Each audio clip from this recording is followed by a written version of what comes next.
करते तो रतन भकी कलियां, करते तो रतन भकी कलियां, चट चंद पर हंग लगावत है, करते तो रतन भकी कलियां, चट चंद पर हंग लगावत है,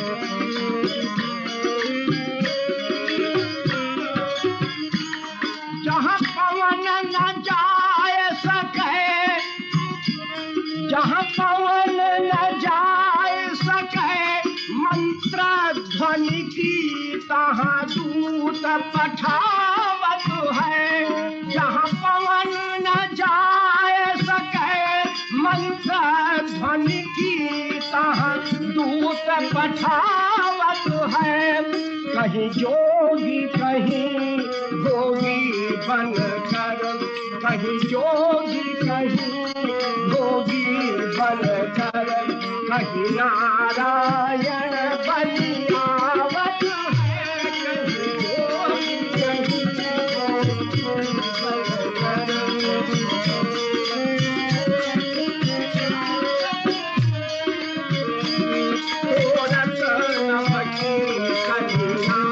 जग चंद पर हंग लगावत है, करते तो रतन भकी कलियां।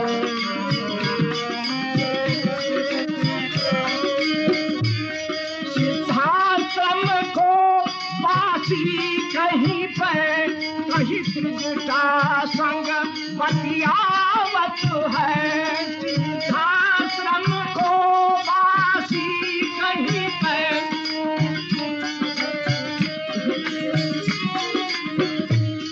कहीं सुरसरी मध्य तपस्यारत, कहीं सुरसरी मध्य तपस्यारत, कहीं जोगिन मध्य दिखावत है, कहीं सुरसरी मध्य तपस्यारत।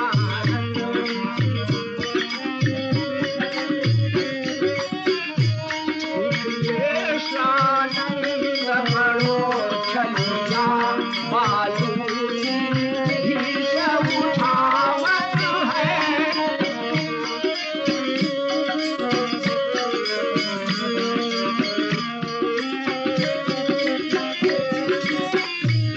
कहीं चतुरानन कहीं उमापति, कहीं जगपालक दरसावत है, कहीं चतुरानन कहीं उमापति, कहीं जगपालक दरसावत है, साकार ब्रह्म को रूप कहीं, साकार ब्रह्म को रूप कहीं, निज माया संग मुस्कावत है, साकार ब्रह्म को रूप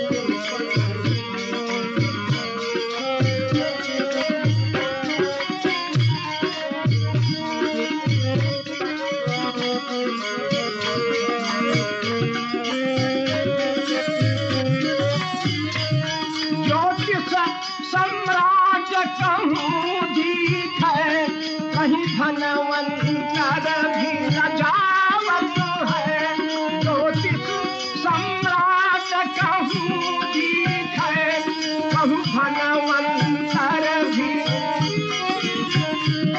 तांत्रिक अध्यक्ष बने कबहू, तांत्रिक अध्यक्ष बने कबहू, कहूँ मारुति कार चलावत है, तांत्रिक अध्यक्ष बने कबहू, कहूँ मारुति कार चलावत है, करते तो रतन भकी कलियां।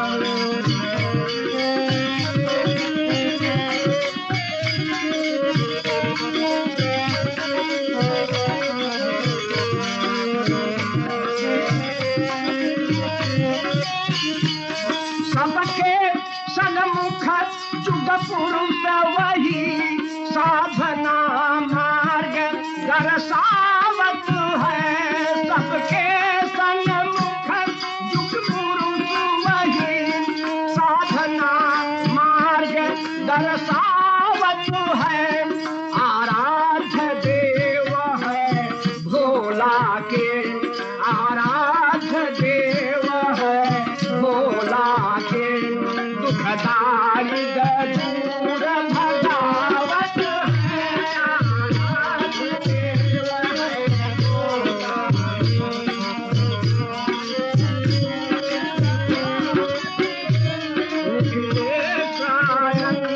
बड़ो छलिया मालूम की उठावत है करके सूरत नमकी कलिया जग चंद हंद लगावत है करके सूरत नमकी कलिया जग चंद हंद लगावत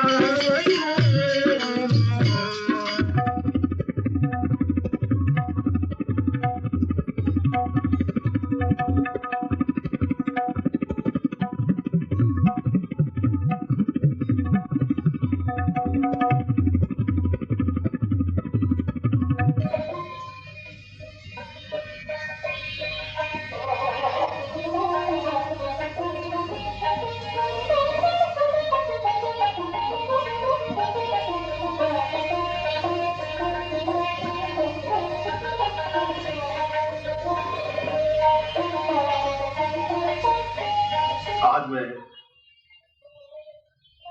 आप सब शिष्यों को, साधकों को, श्रोताओं को उस जटिल विषय की ओर ले जा रहा हूं जो अपने आप में अत्यंत पेचीदा और समझ से परे है। तंत्र रहस्यम या तंत्र के बारे में बोलने से पहले मैं आप सब लोगों की इस धारणा को स्पष्ट कर देना चाहता हूं कि तंत्र जीवन की श्रेष्ठतम विधा और उपाय प्रकार है। तंत्र से भय खाने की जरूरत नहीं है। जो तंत्र से भय खाता है वो मनुष्य है ही नहीं, वो साधक नहीं बन सकता। साधक बनने की पहली शर्त यही है कि वह अपने आप में तंत्र को जानने की क्रिया करता हो, तंत्र जानता हो। मगर दुर्भाग्य यह है कि पिछले 400-500 वर्षों में, या मैं कहूं कि गुरु गोरखनाथ के समय के बाद से तंत्र के बारे में बहुत अधिक भ्रांतियां समाज में फैल गई। ये भ्रांतियां 3 तरीकों से फैली। गोरखनाथ के समय में तंत्र अपने आप में सर्वोत्कृष्ट विधा थी और समाज का प्रत्येक वर्ग उसको अपना रहा था। समाज में तंत्र लोकप्रिय था। समाज इस बात को स्वीकार करता था कि तंत्र अपने आप में महत्वपूर्ण है और जीवन की जटिल समस्याओं को सुलझाने में केवल तंत्र ही सहायक हो सकता है। परंतु गोरखनाथ के बाद में जो वर्ग उत्पन्न हुआ और गोरखनाथ की शिष्य परंपरा में जो भयानंद हुए, उन्होंने तंत्र का एक विकृत रूप स्पष्ट कर दिया। उन्होंने तंत्र का तात्पर्य भोग, विलास, मद्य, मांस और मदिरा को ही प्रधानता दे दी। पंचमकार का प्रारंभ भयानंद से ही हुआ। मद्यम, मांसम तथा मत्स्यम, मुद्रा, मैथुनम एवच मकार पंचवर्ग स्यात् सतंत्र सतांत्रिका। जो व्यक्ति इन 5 मकारों को प्राप्त करता है या 5 मकारों की धारणा करता है, जो 5 मकारों में लिप्त रहता है, वही तंत्रज्ञ है, वही तंत्र है। भयानंद ने ऐसा कहा। और ये 5 मकार बताए। मध्यम, जो तंत्र करने वाला है तो खूब शराब पीनी चाहिए, दिन रात शराब पीनी चाहिए और धुत रहना चाहिए। मांसम, मांस खाने से उसे किसी प्रकार की परहेज नहीं होनी चाहिए। दूसरा म या मकार, जहां मध्य है तो दूसरा मांस, और वह किसी भी पशु का मांस खाए, बलि दे, शमशान की साधना करे और उन मांसों से विविध प्रकार के व्यंजन समर्पित करे। तीसरा म या मकार, मत्स्यम। मत्स्यम का मतलब है मछली। भोजन में जो तंत्रज्ञ है, जो तांत्रिक है, उनको मछली खानी अनिवार्य है। मांसम, मत्स्यम, मुद्रा। चौथा मका उन्होंने मुद्रा को प्रधानता दी कि जो तंत्रज्ञ है वो अपने आप में संपन्न हो, येन केन प्रकारेण धन को ही प्रधानता देता हो। और पांचवा मकार मैथुन, जो तांत्रिज्ञ है, जो तंत्र को जानने वाला है, वह स्त्री के साथ समागम करे और समागम करता हुआ साधना संपन्न करे, यहां तक कि नित्य नवीन स्त्री के साथ संभोग करे। ये सब एक ऐसी गलत धारणा समाज में फैली, या एक ऐसा गलत श्लोक समाज में फैला कि जो लंपट थे, जो ढोंगी थे, जो पाखंडी थे, उन्होंने इस श्लोक को महत्वपूर्ण मान लिया, इसको आधार मान लिया और वे शराब पीने लगे, मांस खाने लगे, वे मैथुन में रत होने लगे, वे धनोपार्जन करने लगे और मूल तंत्र से अलग हट गए। और मूल तंत्र से अलग हटने से समाज में विसंगतता पैदा हो गई। कोई बहू बेटी सुरक्षित नहीं रही। एक धूर्तता और एक चालाकी, छल और कपट मूल आधार बन गया। ये किस प्रकार को मूर्ख बना करके धन उपार्जन करने की क्रिया प्रधान बन गई। ये सब क्रियाएं बनने से समाज में विसंगतता पैदा हुई।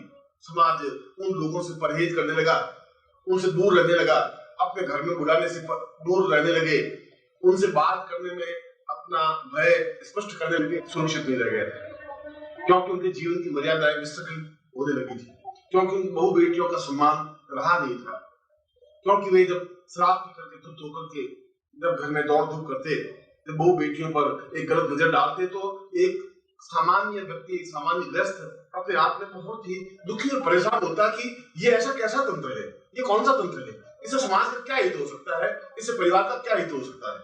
और इस प्रकार से वे तांत्रिक जो तंत्र के नाम पर भोग विलास में रहने में अपनी श्रेष्ठता समझ रहे थे, जो तंत्र के नाम पर समाज को लूटने की क्रिया कर रहे थे, वे अछूत समझे जाने लगे।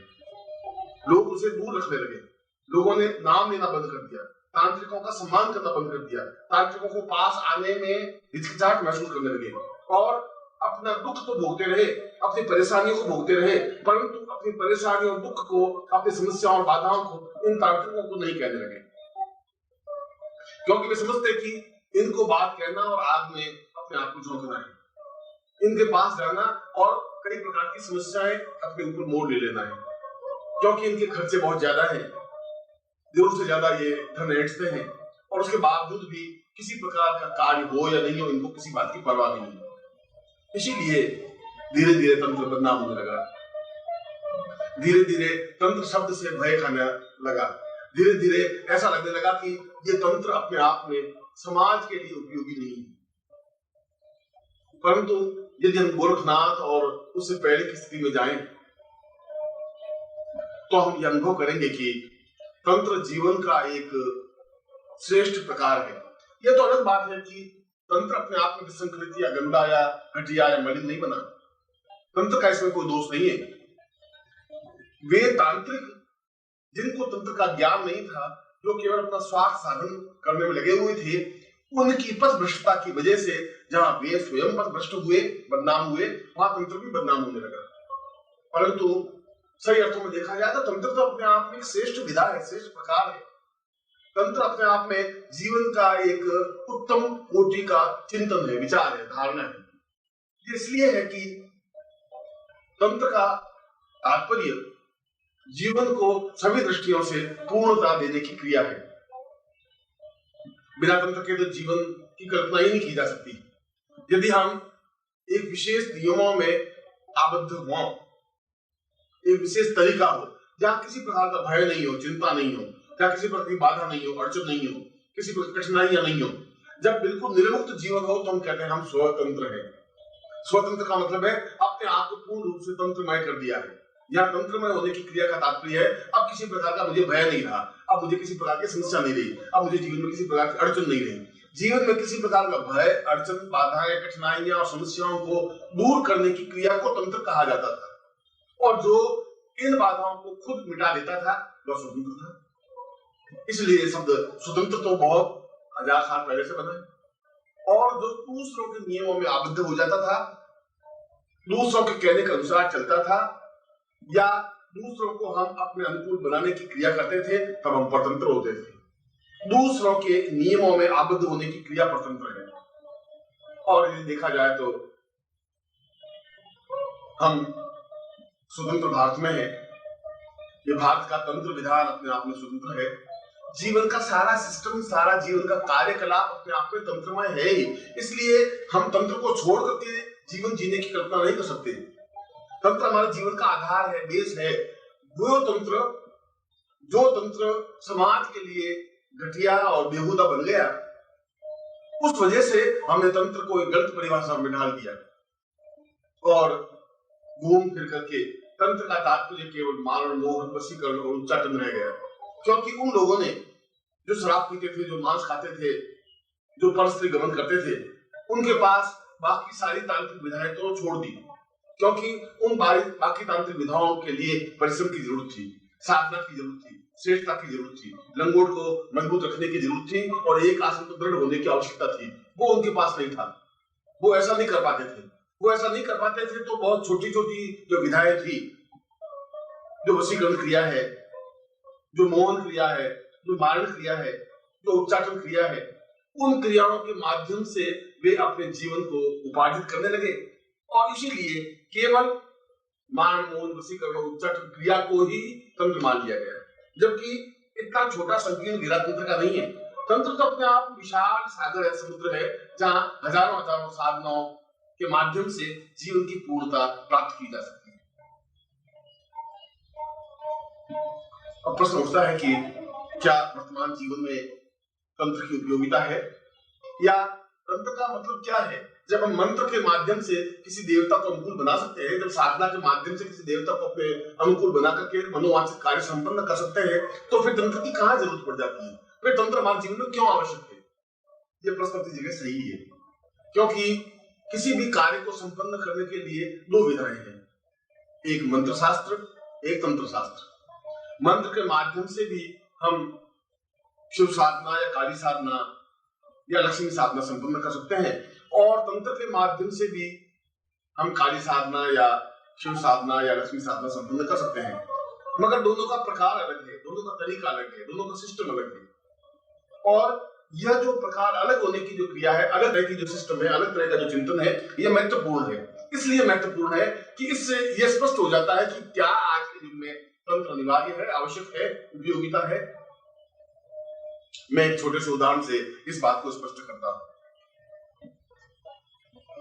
यदि मैं बहुत भूखा हूं और मेरे पास 5 पैसे भी नहीं है, मगर मेरे सामने एक करोड़पति व्यक्ति खड़ा है जिनके लिए 5 रुपयों की कोई वैल्यू नहीं है, कोई महत्व नहीं है, उसके लिए 5 रुपए ठीक एक मामूली कंकर पत्थर की तरह है। करोड़पति के सामने 5 रुपए का मूल्य ही नहीं है, मगर मेरे लिए तो 5 रुपए बहुत बड़ी बात है, क्योंकि मेरे जेब में तो 5 पैसे भी नहीं, 1 पैसा भी नहीं है, और मैं भूख से व्याकुल हूं, परेशान हूं। अब उस व्यक्ति से मुझे 5 रुपए अगर प्राप्त करने हैं तो मेरे पास 2 तरीके हैं। पहला तरीका तो यह है कि मैं हाथ जोड़ करके प्रार्थना करूं कि सेठ जी, आप बहुत उच्च कोटि के हैं, आप विद्वान हैं, आप समझदार हैं, आप कर्ण के अवतार हैं, आप दयावान हैं। मैं बहुत गरीब हूं, मैं भूखा हूं, मैं दरिद्री हूं, मुझे खाने की रोटियां नहीं है, मैं आज 3 दिन से कुछ खा नहीं सका हूं, और आप कृपा करके मुझ पर रहम करें और मुझे 5 रुपए दे दें। मगर ये जरूरी नहीं है कि मेरी बात पर वो खुशी थी, ये जरूरी नहीं है कि मैं विगलित कंठ से ये कहूं और वो मुझे 5 रुपए दे दे, ये जरूरी नहीं है। ये जरूरी नहीं है कि मैं उनसे प्रार्थना करूं, रिक्वेस्ट करूं और सेठ जी अपनी जेब से 5 रुपए निकाल करके मुझे प्रदान कर दें।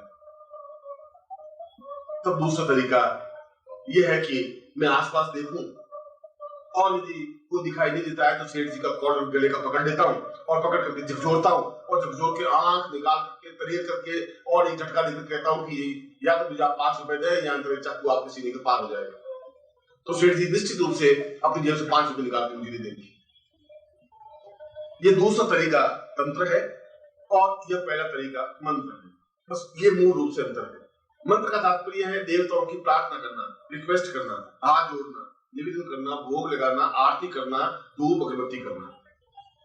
और उसके माध्यम से कोई जरूरी नहीं एक महाकाली प्रसन्न हो, कोई जरूरी नहीं एक लक्ष्मी प्रसन्न हो और हमारा घर अक्षय धन से भर दे। मगर दूसरे तरीके से यदि हमें हिम्मत है, हौसला है, ताकत है, साहस है, क्षमता है और यदि आप साधक हैं और आपके पास समर्थ गुरु है तो आपके पास हौसला है, आपके पास हिम्मत है, आपके पास साहस है। ऐसा हो ही नहीं सकता कि आपके पास नहीं है। मगर उस क्षमता के साथ उस लक्ष्मी के आंख में आंख डाल के आप खड़े हो जाते हैं और उसको कहते हैं कि मैं तंत्र साधना आप लोग संपन्न कर रहा हूँ, मैं तुम्हें आबद्ध कर रहा हूँ और तुम्हें हर हालत में मुझे संपन्नता देनी है, मुझे धन देना है, मुझे वैभव देना ही है और देना ही पड़ेगा। यह जो एक चिंगारी है, यह जो एक आग है, ये जो कहने का प्रकार है, ये जो कहने का तरीका है, उससे निश्चय ही उन देवताओं को धन प्रदान करना ही पड़ता है। या जिस उद्देश्य के लिए हम साधना संपन्न करते हैं, जिस उद्देश्य के लिए इस देवता की प्रार्थना करते हैं, उस देवता को वह कार्य संपन्न करना ही पड़ता है। पहली बार में या पहले प्रकार में जिसको हमने मंत्र शास्त्र कहा है, केवल रिक्वेस्ट है, केवल प्रार्थना है, केवल स्तुति है।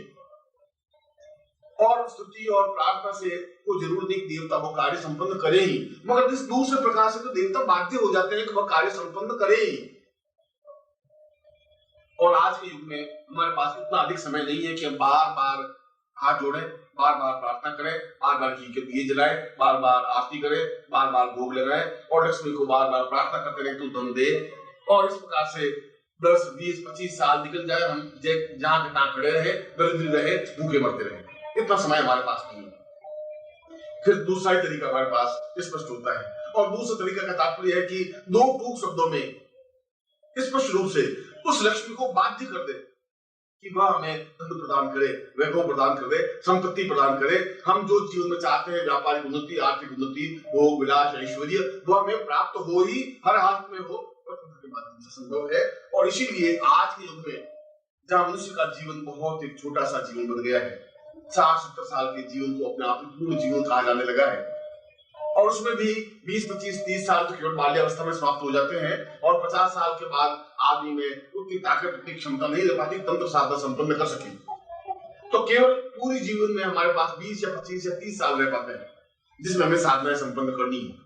इसीलिए इस छोटे से समय में हम ज्यादा से ज्यादा साधनाएं संपन्न कर सकें, ज्यादा से ज्यादा अपने जीवन को पूर्णता दे सके, अद्वितीयता दे सके, इसके लिए तंत्र अपने आप में श्रेष्ठतम और महत्वपूर्ण विधा है और उसके माध्यम से हम किसी भी प्रकार के देवता को अपने अनुकूल बना सकते हैं।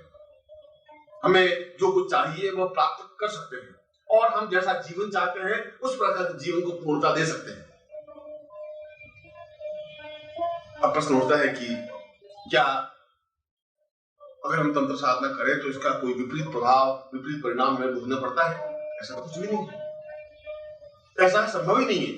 यदि हम मंत्र साधना करें और अगर हम पूरी साधना नहीं कर सकें तो उसका कोई विपरीत परिणाम भोगने को नहीं मिलता। ये बात है कि आप जो साधना कर रहे हैं उसका अनुकूल फल आपको प्राप्त नहीं हुआ, क्योंकि साधना पूरी नहीं हुई तो अनुकूल फल मिलेगा भी कहां से, मगर उसका कोई विपरीत फल आपको नहीं मिलेगा। ठीक उसी प्रकार से तंत्र साधना के क्षेत्र में भी यदि हम पूरी साधना नहीं करें या साधना में किसी प्रकार की न्यूनता रह जाए तो उसका तात्पर्य ये नहीं कि उसका विपरीत परिणाम हमें भोगना पड़े या हमारे ऊपर गलत रिजल्ट हो जाए, ऐसा कुछ भी नहीं होता। ये बात है कि हम जिस उद्देश्य के लिए तंत्र साधना कर रहे थे उस उद्देश्य की पूर्ति नहीं हुई, हम दूसरी बार उस साधना को संपन्न कर सकते हैं, दूसरी बार उस क्रिया को संपन्न कर सकते हैं। और दूसरा चिंतन आम साधकों का या गृहस्थ का ये रहता है कि क्या गृहस्थ इस प्रकार की तांत्रिक साधना संपन्न कर सकते हैं? और मैं कहता हूं कि निश्चित रूप से गृहस्थ तो इस तांत्रिक साधना को संपन्न कर ही सकते हैं। गृहस्थ के लिए ज्यादा उपयोगी है, ज्यादा यथार्थ है, उनके लिए ज्यादा आवश्यक है कि उनकी इच्छाएं ज्यादा हैं, उनकी आकांक्षाएं ज्यादा हैं। समाज में उनको रहना है तो 100 प्रकार की समस्याओं को भोगना पड़ता है, 100 प्रकार के उनको कार्य करना पड़ते हैं, 100 प्रकार की बाधाओं से जूझना पड़ता है और शत्रुओं से जीतना पड़ता है। उन शत्रुओं पर हावी होने के लिए उस जीवन के दुर्भिक्ष को और दुर्बलता को और जीवन की दरिद्रता को दूर करने के लिए, जीवन की न्यूनताओं को समाप्त करने के लिए ग्रस्त लोगों के लिए ज्यादा आवश्यक है कि वह तंत्र साधना करें और तंत्र साधना के माध्यम से जीवन में पूर्णता अनुभव करे। तंत्र साधना के माध्यम से वह सब कुछ हस्तगत करे जो उसके जीवन की आकांक्षा है, जो उसके जीवन की इच्छा है, जो उसके जीवन का आधार है। और तीसरी शंका आम साधक को यह रहती है कि यदि गृहस्थ इस प्रकार की तंत्र साधना संपन्न करे तो क्या उसको मांस खाना अनिवार्य होता है? क्या उसको शराब पीना जरूरी होता है? क्या चिलम थूकना उसके लिए अनिवार्य है? क्या ललाट पर सिंदूर के लंबे लंबे तिलक करना जरूरी है? क्या चरस और गांजा पीना आवश्यक है? और मैं कहता हूं कि तंत्र में इन विधाओं को कोई स्थान है ही नहीं। अपने आप में अत्यंत सौम्य साधना है, अत्यंत मधुर साधना है। उसके लिए शराब पीना और गांजा पीना जरूरी है ही नहीं, जरूरी नहीं, अनिवार्य नहीं है, उसकी आवश्यकता ही नहीं है। उल्टा पी करके हम अपने जीवन को पथभ्रष्ट कर सकते हैं। इसलिए किसी भी प्रकार से उस पंच मकारों की आवश्यकता तंत्र में कम से कम नहीं है। न मध्य की जरूरत है, न मांस की, न मत्स्य की, न मुद्रा की, न मैथुन की। इससे परे हट करके जो पूर्ण पवित्र में जीवन व्यतीत करता हुआ साधना संपन्न करता है वह तंत्र साधना है।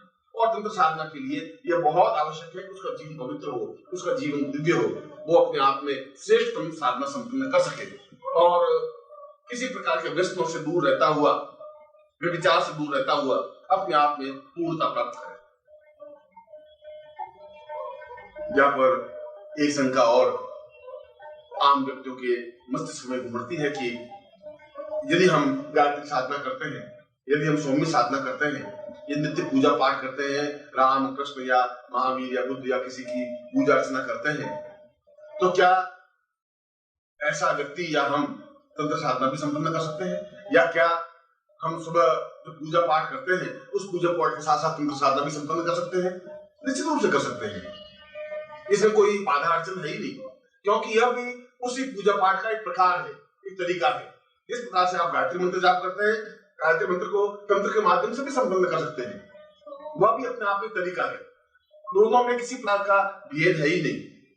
पूजा पाठ करने वाला, गायत्री मंत्र जप करने वाला या पूर्ण सौम्य या सच्चरित्र या भला या श्रेष्ठ व्यक्ति सही अर्थों में तंत्र साधना भी संपन्न कर सकता है और पूजा के साथ साथ तंत्र साधना कर सकता है। देवताओं की अर्चना करने के साथ साथ तंत्र साधना भी संपन्न कर सकता है। हम अपने सामने अपने इष्ट की पूजा करें, कुमकुम अबीर गुलाल मौड़ी और उनको भोग लगाए, निवेद्य करें, आरती करें, साथ साथ तंत्र साधना मंत्र जाप करें, उसमें कोई दोष है ही नहीं। तंत्र और मंत्र में कोई अंतर है ही नहीं। अंतर इतना ही है कि मंत्र अपने आप में रिक्वेस्ट है, प्रार्थना है, स्तुति है, एक हाथ जोड़ने की प्रक्रिया है, और तंत्र अपने आप में तीक्ष्ण है, पूर्णता के साथ प्राप्त करने की क्रिया है। और एक ग्रस्त व्यक्ति के लिए तंत्र अनिवार्य है, आवश्यक है, जरूरी है। जीवन में किसी भी प्रकार की विपरीत स्थिति में जो बाधाएं हमारे सामने हैं, जो अड़चने हमारे सामने हैं, जो कठिनाइयां हमारे सामने हैं, उन कठिनाइयों पर निजात पाने के लिए या किसी प्रकार की बाधाओं को दूर करने के लिए तंत्र अचूक और अनिवार्य विधा है। अचूक और अनिवार्य में इसलिए शब्द प्रयोग कर रहा हूं कि इसका लक्ष्य गलत होता ही नहीं। अगर हम पूर्णता के साथ तंत्र साधना करें तो शत्रुओं पर विजय जरूर प्राप्त कर सकते हैं, मुकदमा में सफलता पा सकते हैं, गारंटी के साथ अपनी दरिद्रता को दूर कर सकते हैं, गरीबी को मिटा सकते हैं, पूर्ण रूप से संपन्न, सुखी और ऐश्वर्यवान बन सकते हैं। हम जैसा चाहे उस प्रकार से अपने जीवन को यापन कर सकते हैं और लक्ष्मी को बाध्य कर सकते हैं कि वो हमारे घर में रहे, बैठे और जीवन भर हमें जीवन में पूर्णता प्रदान करे। वह चाहे लक्ष्मी की साधना हो, चाहे शत्रुओं को समाप्त करने के लिए धूमावती या बगलाम की साधना हो, चाहे वह सौम्य साधना हो, चाहे रुद्र साधना हो, चाहे विष्णु साधना हो, चाहे ब्रह्म साधना हो, किसी भी प्रकार की साधना के दोनों ही प्रकार शास्त्रों में वर्णित हैं, मंत्र साधना के माध्यम से भी और तंत्र साधना के माध्यम से भी। दोनों की मुद्राएं एक जैसी हैं, दोनों के आसन एक जैसे हैं, दोनों के प्राणायाम एक जैसे हैं, दोनों का चिंतन एक जैसा है, दोनों की पूजा पद्धति लगभग एक जैसी है, केवल दोनों के मंत्र और मंत्र के प्रकार में अंतर है। इसलिए मंत्र और मंत्र को प्रकार को समझना आवश्यक है, वह ज्यादा जरूरी है। यहाँ एक बात और मैं स्पष्ट कर दूं कि कई लोगों के मन में यह शंका और संदेह रहता है कि बिना गुरु या मार्गदर्शक के अगर हम तंत्र करें, कुछ गलती होगी तो क्या होगा? तो कुछ नहीं होगा। यदि हम बिना गुरु की अनुमति के भी साधना या मंत्र जाप करते हैं तब ये कुछ अहित होने का नहीं है। मैंने ऊपर उत्तर दे चुका हूं कि ये बात है कि इस प्रकार की साधना करने से जो हमें सफलता मिलनी चाहिए वह सफलता नहीं मिल सके, क्योंकि हमने अधूरा मंत्र जाप किया, क्योंकि वो क्रिया अधूरी की। अधूरी क्रिया का पूर्ण फल नहीं प्राप्त हो सकता। हम दूसरी बार फिर तंत्र साधना करें, हम सफलता पा लेंगे। मगर तंत्र का तात्पर्य कोई भूत प्रेत पिशाच आकर गला घोंट दे या भूत प्रेत पिशाच सामने खड़े हो, ऐसा कुछ भी नहीं होता। ऐसा कुछ नहीं होता कि उनको किसी प्रकार का नुकसान हो या डराने स्वप्न आए, ऐसा कुछ नहीं हो सकता। यह भी कोई जरूरत नहीं है कि तंत्र के लिए गुरु बिल्कुल अनिवार्य हो ही या आवश्यक नहीं है। ये अलग बात है कि गुरु उस विधा को ज्यादा बारीकी से समझा सकता है, पूर्णता के साथ समझा सकता है। पुस्तकें उस तंत्र विधा को नहीं समझा सकती, इसलिए नहीं समझा सकती कि पिछले 500 वर्षों में तंत्र अपने आप में लोप हो गया, लुप्त हो गया। तंत्र पुस्तकों में से ढंग से वर्णित रहा नहीं। जो कुछ तंत्र था गोरखनाथ के समय में और उससे पहले, वह आज के युग में हमारे पास पुस्तकों के माध्यम से भी है नहीं। जब नहीं है तो उसकी सूक्ष्मता हमारे पास नहीं है, उसका प्रकार हमारे पास नहीं है, उसका तरीका हमारे पास नहीं है, उसकी क्रिया हमारे पास नहीं है। और वर्तमान युग में श्रेष्ठ तंत्र जानने वाले व्यक्ति भी नहीं है, विद्वान भी नहीं है, गुरु भी नहीं है। केवल ढोंगी तो है, भगवे कपड़े पहनने वाले तो हैं, पाखंडी तो हैं, जो ये कह सकते हैं कि हम तंत्र की उच्च कोटि की क्रियाएं जानते हैं। सिंदूर के लंबे लंबे तिलक लगाने वाले तो हैं, मगर उस तंत्र की मूल विधा को जानने वाले नहीं है। तंत्र की क्रियाओं को सही ढंग से व्याख्या करने वाले नहीं है, सही ढंग से स्पष्ट करने वाले नहीं है बहुत कम। इसलिए साधक के लिए बहुत अनिवार्य है, आवश्यक है कि वह सबसे पहले एक गुरु की खोज करे। तो सबसे पहले ऐसे गुरु के पास जाए जो अपने आप में मंत्र शास्त्र में भी निष्णात हो, पूर्ण हो, और तंत्र शास्त्र में भी पूर्णता प्राप्त किए हुए हो। मगर ये जरूरी नहीं है कि तंत्र जानने वाला दो क्षण में चमत्कार दिखाएगा, बार बार आपको चमत्कार दिखा के कन्विंस करेगा या प्रभावित करेगा। जो प्रभावित करने की क्रिया करता है वह गुरु हो ही नहीं सकता। वह तो पाखंडी हो सकता है, ढोंगी हो सकता है, जादूगर हो सकता है, तमाशबीन हो सकता है, मदारी हो सकता है। तंत्र का तात्पर्य ये नहीं कि आपको हर 2 क्षण में मुट्ठी खोल करके आपको भस्म दिखा दे या हाथ दिखा दे या कोई चीज दिखा दे, उसको तंत्र नहीं कहते हैं। तंत्र तो विधा है, प्रकार है, सिस्टम है। इसलिए इस तंत्र में सबसे पहले अनिवार्य गुरु है। और पूरे तांत्रिक ग्रंथों में, सैकड़ों तांत्रिक ग्रंथों में, हजारों तांत्रिक ग्रंथों में एक बात पूर्णता के साथ स्पष्ट है कि यदि हम तंत्र में पूर्णता प्राप्त करना चाहते हैं तो यह अनिवार्य है, आवश्यक है कि आपके जीवन में गुरु हो और आप गुरु से दीक्षित हो। और दीक्षित हो, और सबसे बड़ी बात, जो गोपनीय बात है, वह यह है कि गुरु से हम अनुमति आज्ञा प्राप्त करें।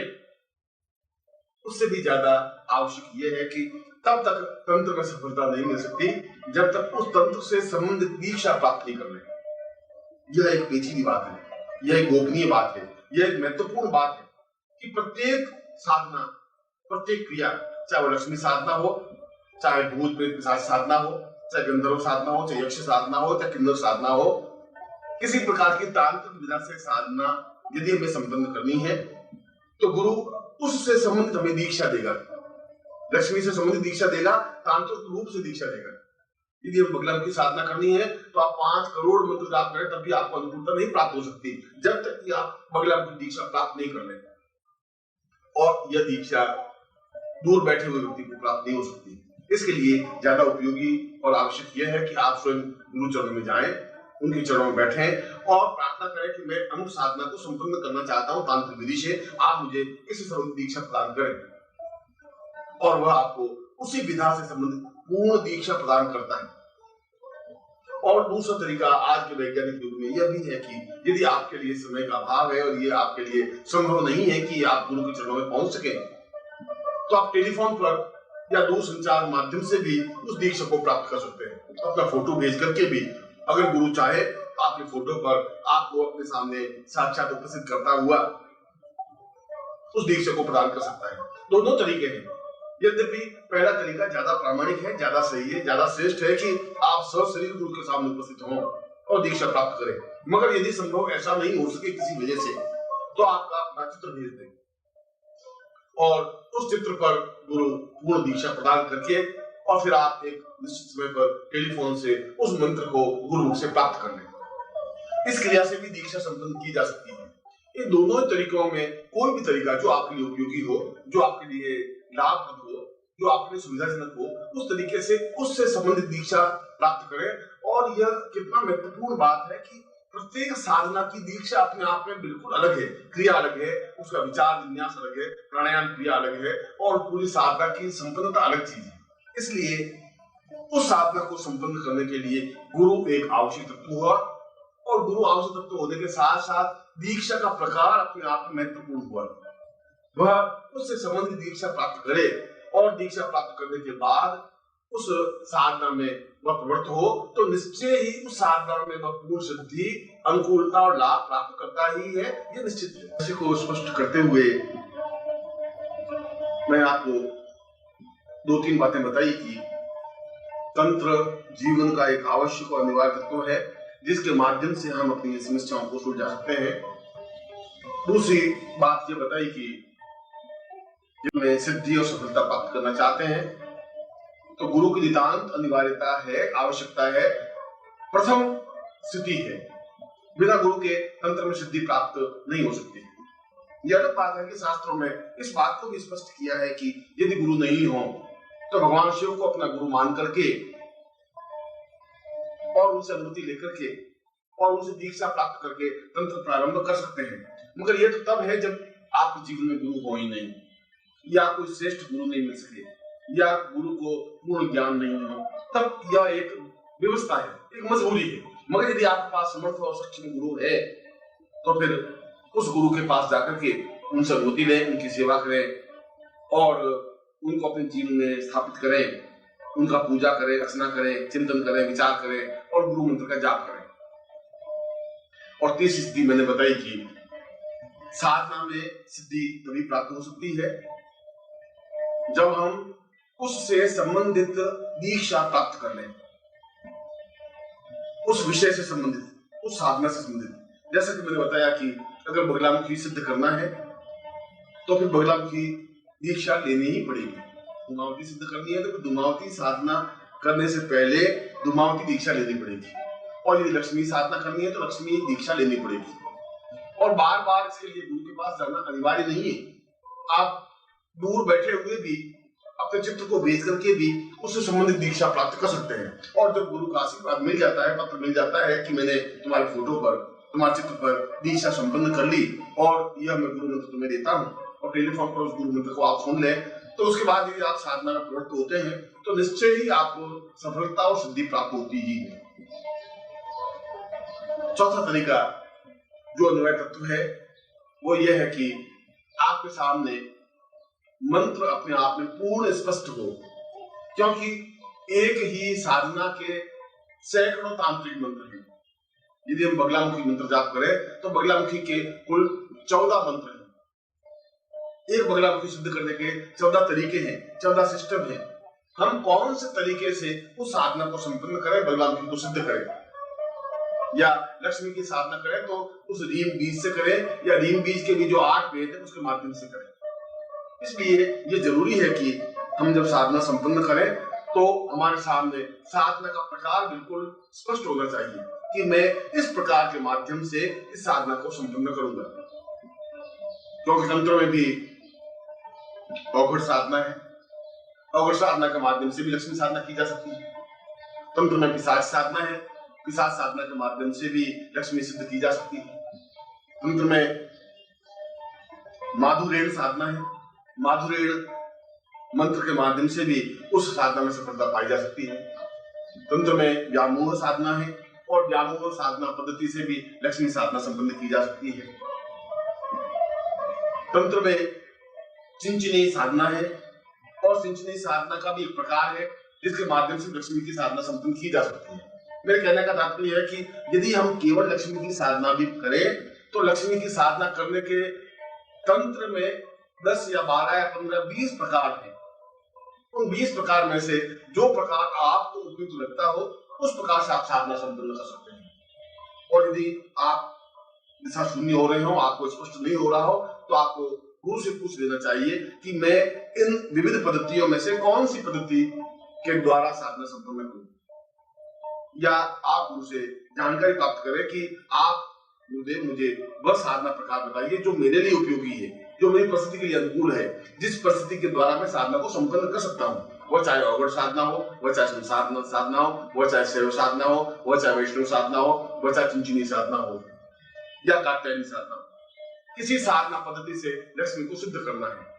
किसी भी साधना से या किसी भी तांत्रिक साधना से हम लक्ष्मी साधना सिद्ध करें, लक्ष्मी तो प्राप्त होती ही है, लक्ष्मी तो सामने प्रत्यक्ष होती ही है, और जो हम चाहते हैं वैसा होता ही है।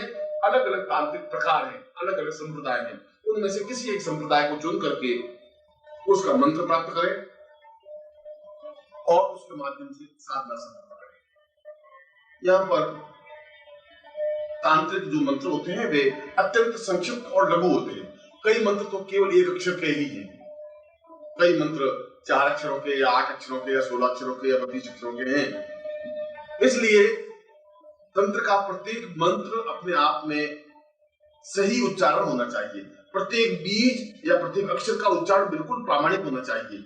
यह ध्यान रखना चाहिए कि यदि मैं इस मंत्र का जाप करता हूं तो इसका उच्चारण केवल होठों के माध्यम से ही करना है, या मन ही मन करना है, या होठ थोड़े खोलने हैं, या आवाज बाहर निकालनी है, या तेज आवाज में उस साधना को संपन्न करना है। ये 5 प्रकार में से कोई एक तरीका है, उस तरीके से ही वो साधना संपन्न हो सकती है। इसलिए मंत्र का उच्चारण पूर्णतः प्रामाणिक और स्पष्टता के साथ होना चाहिए, और इसके साथ ही साथ यह भी होना चाहिए कि आप जिस साधना को संपन्न कर रहे हैं उस साधना के बारे में आपको पूर्ण प्रामाणिक जानकारी होनी चाहिए, क्योंकि बार बार आप गुरु को हस्तक्षेप नहीं कर सकते, बार बार गुरु के चरणों में नहीं बैठ सकते। यह आपके लिए संभव नहीं है कि आप सब काम छोड़ के गुरु के पास बैठे। यद्यपि ये ज्यादा उपयुक्त है कि आप अपने सारे व्यक्तित्व से कटे, आप क्रियाकलापों से कटे, और जब आप वहां से उस कट करके गुरु के पास पहुंचेंगे तो पीछे की समस्याएं, बाधाएं, अड़चनों से आप दूर होंगे। जहां आप साधना कर रहे हैं, अपने घर में यदि साधना कर रहे हैं तो 10 बार टेलीफोन आएंगे, 10 बार समस्या आएंगी, 10 बार पारिवारिक परेशानी आएंगी, बार बार आपका ध्यान भंग होगा, बार बार साधना विघ्न उपस्थित होगा। इसलिए गुरु घर में जाकर के या गुरु के सामीप्य पर बैठ करके अगर साधना करते हैं तो आधे से ज्यादा सफलता तो यूं ही प्राप्त हो जाती है। और फिर दूसरी विशेषता और दूसरी अनुकूलता ये होती है कि यदि हम बीच में कहीं संदेह या भ्रम पैदा होता है तो हम खुद गुरु से पूछ सकते हैं कि मुझे ऐसा अनुकूलता मिली है या प्रतिकूलता मिली है, या मुझे ऐसा दिखाई दिया है, तो मुझे क्या करना चाहिए, कैसा करना चाहिए। यद्यपि इसमें किसी प्रकार का व्याघात नहीं होता, इसमें किसी प्रकार की अड़चन नहीं है। यदि आप घर में भी साधना करें तब भी किसी प्रकार की बाधा या अड़चन उपस्थित नहीं होती। यहाँ मैं यह भी स्पष्ट कर दूं कि तंत्र साधना करने में कभी रात्रि को कोई डरावने स्वप्न दिखाई दे, ये जरूरी नहीं है। रात्रि को कोई भय व्याप्त हो, ऐसा जरूरी नहीं है। रात को कोई घबराहट हो, समस्या हो, ऐसा कुछ संभव नहीं है। तंत्र साधना के माध्यम से ऐसा कुछ नहीं होता।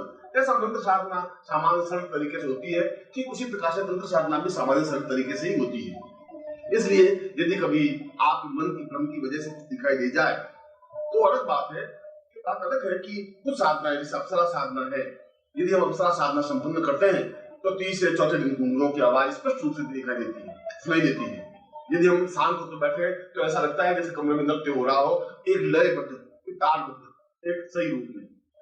5 दिन इस शरीर से सुगंध सी प्रभावित होती है कि जैसे कोई सुगंध कमरे में व्याप्त हुई है और अत्यंत महक के साथ पूरा कमरा भर गया है। साथ में 8 दिन नारी शरीर पूर्ण रूप से दिखाई देता है बिंब रूप में। ऐसा लगता है कि नारी खड़ी हुई है। और जब साधना का संपन्नता 14 दिन या 11 दिन की जो भी साधना है जब संपन्न करते हैं तो ठीक हाड़ मांस से युक्त ठीक उसी प्रकार से अप्सरा आपके पास में आकर बैठती है, जिस प्रकार से कोई स्त्री आपके पास बैठती हो, आपकी प्रेमिका या आपकी पत्नी जिस प्रकार से आपके पास बैठती है, बात करती है, यदि आप उसको स्पर्श करते हैं तो उसका शरीर आपको अनुभव होता है। ठीक उसी प्रकार से अप्सरा का वो शरीर, उसका हाव भाव, चिंतन विचार सब कुछ आपको अनुभव होता है। यह तो एक अप्सरा साधना की बात है। अगर लक्ष्मी साधना भी संपन्न करते हैं तब भी ऐसी सुगंध प्रभावित कमरे में होती है। तंत्र अपने आप में इतनी श्रेष्ठ विधा है कि आपका नित्य तंत्र साधना और उसका रिजल्ट आपके सामने स्पष्ट होता रहता है, परिणाम भी आपके सामने प्रकट होता रहता है। अगर 30 से 5 दिन सुगंध अनुभव हुए, चाहे वह बगलम की साधना है, चाहे तंत्र साधना है, चाहे लक्ष्मी साधना है, तो ये स्पष्ट है कि आप बिल्कुल सही ढंग से गतिशील हैं। इसका मतलब है 5 दिन जो आपने साधना की वो बिल्कुल सही है, अब आप आगे बढ़ सकते हैं। यदि ये 7वें 8वें दिन यदि घुंघरूओं की आवाज सुनाई देती है, और निश्चय ही घुंघरूओं की आवाज सुनाई देती है, चाहे लक्ष्मी साधना करें, चाहे रुद्र साधना करें, चाहे ब्रह्म साधना करें, चाहे विष्णु साधना करें, आवाज, वाद्य यंत्र, सुंदर ध्वनि, देव ध्वनि, वेद ध्वनि, गगन ध्वनि अगर सुनाई देती है तो समझना चाहिए कि आपने जो 8 दिन की साधना संपन्न की वो अपने आप में प्रामाणिक साधना थी, सही थी। यदि आप 11 दिन की साधना संपन्न करें, 11 दिन में आपको उस इष्ट के बिंबात्मक दर्शन होने लगे, ऐसा लगे कि जैसे लक्ष्मी स्वयं सज धज करके बैठी है, आई है, खड़ी है, तो समझना चाहिए कि 11 दिन तक की साधना आपकी सही है। और अगर साधना 14 दिन की है तो 14 दिन में तो आपको पूर्ण प्रामाणिक उसकी सफलता मिलती ही है। मेरे कहने का तात्पर्य है कि तंत्र की ये विशेषता है कि आप जितने दिन साधना करते हैं उतने दिन की परीक्षा का परिणाम भी आपको प्राप्त होता रहता है। यदि 5 दिन में सुगुण अनुभव नहीं हो तो समझना चाहिए कि आपने कहीं त्रुटि है, कोई न्यूनता है जिससे आप सफलता नहीं प्राप्त कर सकते। इसलिए जब ऐसी स्थिति बने तो पुनः साधना संपन्न करनी चाहिए या गुरु से पूछ लेना चाहिए कि मेरे जीवन में कहाँ त्रुटि रह गई, मेरी साधना में कौन सी न्यूनता रह गई जिसकी वजह से मुझे सफलता नहीं मिल पाई। यह एक महत्वपूर्ण वियोग है, यह महत्वपूर्ण चिंतन है। और ऐसी स्थिति होने के बाद यदि तुम्हें उस कमरे में उसका बिंबात्मक दर्शन हो भी या आपके सामने अवसर आके खड़ी भी हो जाए तो आपको विचलित होने की जरूरत नहीं है। आप उसको देखें, वो आपको देखे, वो अलग बात है, मगर आप अपनी मंत्र साधना बराबर संपन्न करते रहे। जितना मंत्र नृत्य करना है उतना मंत्र शासन पर बैठ के संपन्न करना ही है। उससे पहले न तो आप बातचीत करें, न दिग्भ्रमित हो, न आसन से खड़े हो, न भय मन में लाए, न किसी प्रकार की चिंता ना हो। चाहे लक्ष्मी आपके सामने आकर खड़ी हो जाए और चाहे कोई विकराल रूप हो, चाहे बगलामुखी हो, धूमावती हो, तो यदि वह विकराल रूप में आपके सामने इस कमरे में उपस्थित हो तो आपको घबराने विचलित होने की जरूरत नहीं है। कात्यायनी साधना में तो अत्यंत विकट रूप आपके सामने स्पष्ट होता है, उसमें घबराने, क्योंकि आप स्वयं उसको नियंत्रण में ला रहे हैं, वो आपके नियंत्रण में है। और कात्यायनी आप जैसा आज्ञा देगी वैसा करेगी, इसलिए फिर आपको भय होने की जरूरत नहीं। मालिक तो आप है, स्वामी तो आप है, उसके ऊपर आप हावी हैं। इसलिए ऐसा दृश्य दिखाई भी दे तो कहीं विचलित होने की जरूरत नहीं है, कहीं घबराहट होने की जरूरत नहीं है, किसी प्रकार की मन में चिंतन या विचार करने की जरूरत नहीं है, क्योंकि जहां आप बैठे हैं आपके सामने गुरु का चित्र है, गुरु का बिंब है, और आपको गुरु साधना संपन्न करने के बाद उनसे दीक्षा लेने के बाद इस साधना को प्रारंभ किया है। गुरु की जिम्मेवारी है, गुरु का कर्तव्य है कि वह अदृश्य रूप में रहकर के भी आपकी बराबर रक्षा करे, आपके साथ हो, आपकी बराबर साधना में सहयोगी बने। और इसके आगे का प्रकार जहाँ मंत्र आपके सामने स्पष्ट हो, जहाँ प्रकार आपके सामने स्पष्ट हो, वो साधना की बारीक स्थितियां आपके सामने स्पष्ट हो, गुरु से पहले ही पूरी रूप से समझ लें कि मुझे तंत्र साधना में कौन सा मंत्र जपना है, किस प्रकार से जपना है, कहाँ बैठना है, किधर मुंह होना चाहिए, कैसी दिशा होनी चाहिए, कैसे वस्त्र होने चाहिए, और पूरी बात आप समझ लें। छोटे से छोटे पॉइंट को भी समझ लेना चाहिए। और समझने के बाद जब आप उस साधना में प्रवृत्त हो तो मन में किसी प्रकार का भय नहीं होना चाहिए, मन में किसी प्रकार का चिंता नहीं होनी चाहिए, और निश्चय होना चाहिए कि मैं साधना संपन्न करूंगा और मुझे हर हालत में सफलता मिलेगी ही। जो दृढ़ निश्चय के साथ साधना में प्रवृत्त होता है वही सफलता प्राप्त कर पाता है। इसके आगे के प्रकार में यह बात निश्चित है कि तंत्र साधना केवल रात्रि को ही संपन्न की जा सकती है, दिन को तंत्र साधना संपन्न नहीं हो पाती।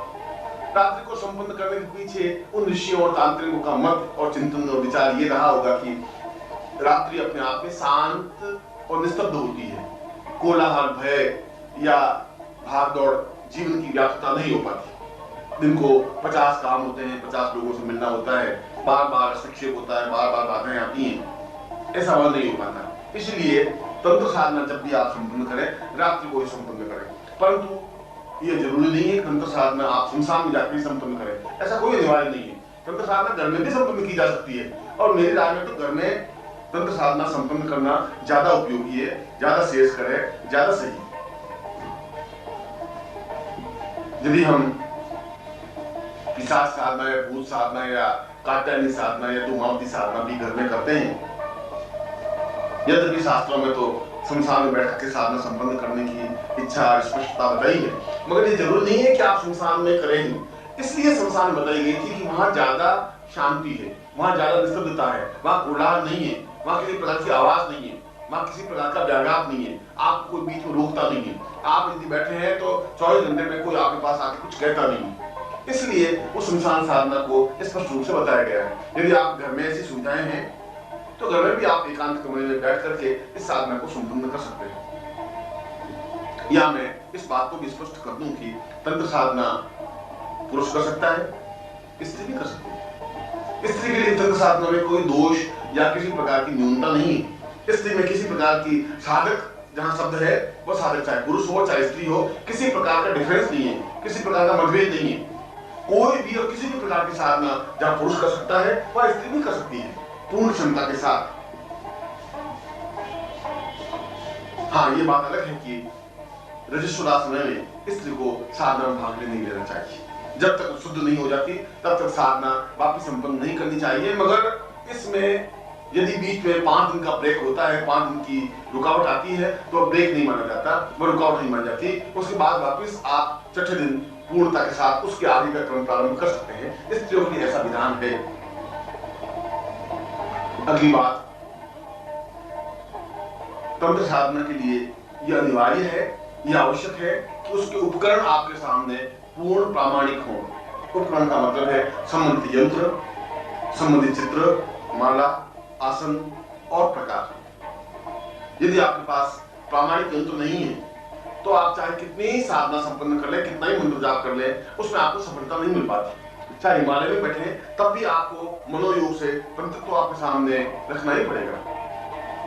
उसके माध्यम से ही चाहे हम कंकर को ही किसी प्रकार का तंत्र का आकार देकर के साधना करें, पर कंकर को भी तंत्र का आकार तो देना ही पड़ेगा।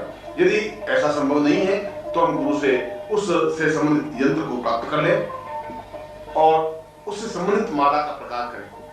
तंत्र में अलग अलग कार्यों के लिए अलग प्रकार की मालाओं का विधान है।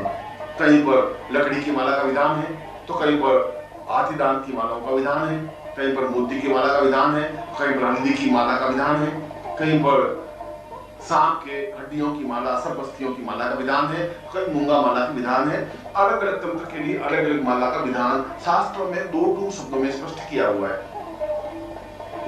यह तो गुरु ही आपको स्पष्ट कर सकेगा कि किस तंत्र साधना में कौन सा यंत्र आपके सामने होना चाहिए और कौन सी माला से मंत्र जाप करना चाहिए। कर माला से मंत्र जाप नहीं होता, माला तो उसमें अनिवार्य है, आवश्यक है। और वह जो यंत्र और माला हो पूर्ण रूप से मंत्र सिद्ध हो, पूर्ण रूप से चैतन्य हो, पूर्ण रूप से सिद्ध हो और दीक्षित हो और गुरु द्वारा प्रदत्त हो। ऐसा होने पर ही उसमें साधना में सफलता और श्रेयता प्राप्त होने की संभावनाएं बनती हैं। इसके साथ ही साथ 3-4 तथ्यों की ओर और ध्यान रखना चाहिए। एक तो यह कि तंत्र में दिशा का बहुत महत्व होता है। हम दक्षिण दिशा की ओर मुंह करके बैठे या पूर्व दिशा की ओर या पश्चिम दिशा की ओर या जमीन की ओर देखते हुए मंत्र साधना करें या ऊपर आकाश की ओर देखते हुए मंत्र साधना करें, यह अनिवार्य है। और दूसरा, यह बहुत ज्यादा जरूरी है कि हम उस समय उस साधना को करते समय किस प्रकार के वस्त्र धारण करें। किस प्रकार के वस्त्र से मेरा तात्पर्य है कि हम किस प्रकार के रंग का उपयोग करें। पीले रंग की धोती पहने या काले रंग की धोती पहने या ऊपर वस्त्र पहने या नहीं पहने, यह आवश्यक है। और तीसरा, इसमें उपकरण हमारे सामने बिल्कुल स्पष्ट हो। कैसा आसन होना चाहिए, कौन सी दिशा होनी चाहिए, सामने घी का दीपक हो या तेल का दीपक हो, हम उस यंत्र को कहाँ स्थापन करें, कौन सी माला से मंत्र जाप करें, कितना मंत्र जाप करें, एक रात्रि में कितना मंत्र जाप अनिवार्य है और मंत्र जाप के बाद में हमें क्या करना चाहिए या उससे पहले हमें क्या करना चाहिए। इन सारी स्थितियों को गुरु से पूर्ण रूप से समझ लेना अनिवार्य है। मगर तंत्र साधना में आवश्यक और अनिवार्य नहीं है कि आप बिल्कुल भोजन करें ही नहीं, या एक बार भोजन करें या 2 बार भोजन करें, ऐसा कोई आवश्यक नहीं है। एक बार भोजन करने के पीछे सिद्धांत यह है कि रात्रि को जब आप साधना संपन्न करें तो आपको आलस्य नहीं आए, आप में किसी प्रकार की थकावट नहीं महसूस हो, आपका पेट भारी नहीं हो। इसलिए शास्त्रों में इस बात को स्पष्ट किया गया है कि कम भोजन करें या भोजन नहीं करें, इसके पीछे केवल विधान यह है। बाकी आप भोजन संपन्न कर सकते हैं और तंत्र साधना संपन्न करने के बाद उस कमरे में भी आप सो सकते हैं या अलग किसी कमरे में जाकर सो सकते हैं, पलंग पर सो सकते हैं, गद्दे पर सो सकते हैं। इसमें किसी प्रकार का व्याघात नहीं है। ये अलग बात है कि कई प्रकार की साधनाओं में, अधिकांश साधनाओं में ब्रह्मचर्य का अखंडता के साथ पालन करना अनिवार्य माना गया है, क्योंकि इससे तेजस्विता बनी रहती है, चेहरे पर ओज बना रहता है, मंत्र चेतना बनी रहती है और उसमें पूर्णता प्राप्त करने में सफलता में प्राप्त होती है। एक जो महत्वपूर्ण बात मैं आपके सामने स्पष्ट करता हूं वह यह है कि तंत्र साधना में सिद्धि प्राप्त करने के लिए हमें कोई भी साधना के लिए 3 प्रकार और ज्यादा जरूरी है। एक तो उसकी मुद्राओं का हमें ज्ञान होना चाहिए और उसमें भी 5 मुद्राएं अत्यंत महत्वपूर्ण हैं। उन 5 मुद्राओं को हम किसी भी साधना को प्रारंभ करने से पूर्व उन 5 मुद्राओं का प्रदर्शन कर लें। यद्यपि प्रत्येक प्रकार की साधना में अलग अलग मुद्राओं का विधान है, वह चाहे तारा साधना है तो अलग मुद्राएं हैं, लक्ष्मी साधना है तो अलग मुद्राएं हैं, परंतु यदि उन मुद्राओं का ज्ञान नहीं हो तो केवल इन 5 मुद्राओं को हम प्रत्येक साधना के सामने स्पष्ट करते हैं तो हमारी कार्य पद्धति अपने आप में पूर्ण हो जाती है। इसके लिए फिर अलग अलग उस मुद्राओं का प्रदर्शन जरूरी नहीं होता। उसमें पहली मुद्रा दंड मुद्रा है और दंड मुद्रा बिल्कुल अंगूठे को बिल्कुल स्पष्ट करते हुए दाहिने हाथ को सामने रखें और 10 सेकंड बिल्कुल सामने रखें, यह दंड मुद्रा है। दूसरी मुद्रा मत्स्य मुद्रा है और बाएं हाथ अंगूठा खोल करके उसके ऊपर दाहिना हाथ रखें और अंगूठा खोल दे। इन दोनों स्थितियों को अगर हिलाते रहे तो ये मत्स्य मुद्रा कहलाएगी। तीसरी मुद्रा शंख मुद्रा है। शंख मुद्रा में बाएं हाथ के अंगूठे को दाहिने हाथ की मुट्ठी में पकड़े और दाहिने हाथ के अंगूठे को बाएं हाथ की उंगलियों से जोड़ दें। ऐसा होने पर आप देखेंगे कि बिल्कुल शंख के आकार का एक बिंब बन जाता है। यह शंख के आकार का जो बिंब है वो पूर्ण रूप से शंख मुद्रा कही जाती है। फिर वापस कर देता हूं। बाएं हाथ के अंगूठे को दाहिने हाथ की मुट्ठी में पकड़े और दाहिने हाथ के अंगूठे को इन उंगलियों से जोड़ दें और इस प्रकार की जो स्थिति बनती है वो सामने रखें, चाहे ऐसे रखें चाहे ऐसे रखें। चौथी अभय मुद्रा। अभय मुद्रा में दोनों हाथ बिल्कुल सामने स्पष्ट हो और 10 सेकंड तक दोनों हाथ हमारे सामने स्पष्टता के साथ रखें। और पांचवी मुद्रा अपने आप में हृदय मुद्रा है। हृदय मुद्रा में 5 उंगलियां खोल करके पूरे हृदय पर स्थापित हो और अंगूठा ऊपर की ओर अग्रसर हो, सिद्ध हो। इस प्रकार से हम कुछ सेकंड तक 10 सेकंड तक बैठे। इन 5 मुद्राओं को यदि हम किसी भी साधना में स्पष्ट करते हैं तो उस साधना में सफलता की संभावनाएं ज्यादा बन जाती है। दूसरा प्रकार इसके लिए जरूरी है कि हम या तो पद्मासन में बैठे या सुखासन में बैठे या वीरासन में बैठे। जिस प्रकार से नमाज पढ़ते समय बैठते हैं उस वीरासन में आप बैठ कर साधना संपन्न कर सकते हैं और यदि वैसा नहीं हो सके तो आप पद्मासन में बैठ सकते हैं, मगर बार बार उस साधना में आसन बदलना उचित नहीं होता।